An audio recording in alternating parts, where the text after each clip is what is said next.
Sir మేము హోంగార్డ్గా మేము డ్యూటీలు చేశాం సార్. చిన్న చిన్న తప్పిదాల వలన మేము రిమోట్ సర్వీస్ చేశారు సార్. మేము గత 10 సంవత్సరాలుగా మేము రిమోట్ సర్వీస్ చేశారు సార్. అయితే సరే రిమోట్ చేశారు, అవి చిన్న తప్పులు సరే అని చెప్పి మరి మమ్మల్ని తీసుకోండి అని చెప్పి మేము పోయాం సార్. గత ప్రభుత్వం వాళ్ళ దగ్గరికి ప్రతి ఎమ్మెల్యేని కలిసాము, ఎవరు కూడా రానివ్వలేదు.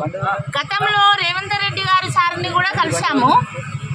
సార్ గారు కూడా మేము అసెంబ్లీలో మాట్లాడతామమ్మా అని చెప్పి మాకు హామీ ఇచ్చారు. అయితే హామీలోకి వచ్చిన తర్వాత మేమేం చేసినామంటే ఇప్పుడు ఈ కేటీఆర్ సారు కేసీఆర్ సార్ దగ్గర కూడా చాలా కాళ్ళు అరిగేదాకా తిరిగినాం సార్. కనీసము అపాయింట్మెంట్ కూడా ఇవ్వలేదు. అయితే మళ్ళీ కాంగ్రెస్ ప్రభుత్వం వచ్చింది, రేవంత్ రెడ్డి గారు వచ్చారు సార్.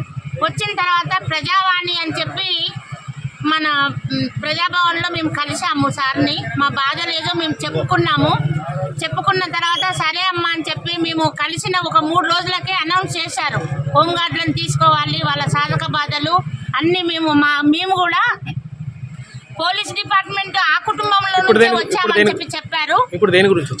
ఇప్పుడు మేము మా ఉద్యోగాలు పోయినాయి సార్, రిమోట్ సర్వీస్ అయినాము, మేము రోడ్లో పడ్డాము. మా ఉద్యోగాలు మాకు ఇప్పిస్తే కోర్టు ఆర్డర్ ఉన్నది, అపాయింట్మెంట్ ఆర్డర్ ఉంది, రిమోట్ సర్వీస్ ఆర్డర్ ఉంది, అన్ని ఎవిడెన్స్ ఉన్నాయి సార్ మా దగ్గర.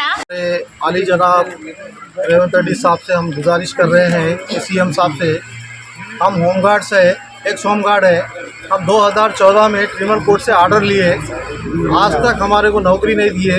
जैसे सीएम साहब केसीआर साहब हमारे को बहुत सता लिए, हमारे को नौकरियां नहीं दिए, क्या भी नहीं दिए, तुम रिमूवल हो गए, तुम्हारे को नहीं देते बोले, दिए तो भी लोगों को कैसा करे, high jump long jump short put running करके फेल कर दिए। हम ये उम्र में ड्यूटी कर सकते क्या साहब, आप बोलिए? क्योंकि अब हमारे को ड्यूटी भी दिए तो हमारी एज के हिसाब से 5-6 साल कर लेते। हम सीएम साहब का, रेवंत रेड्डी साहब का तहे दिल से शुक्रिया अदा करते।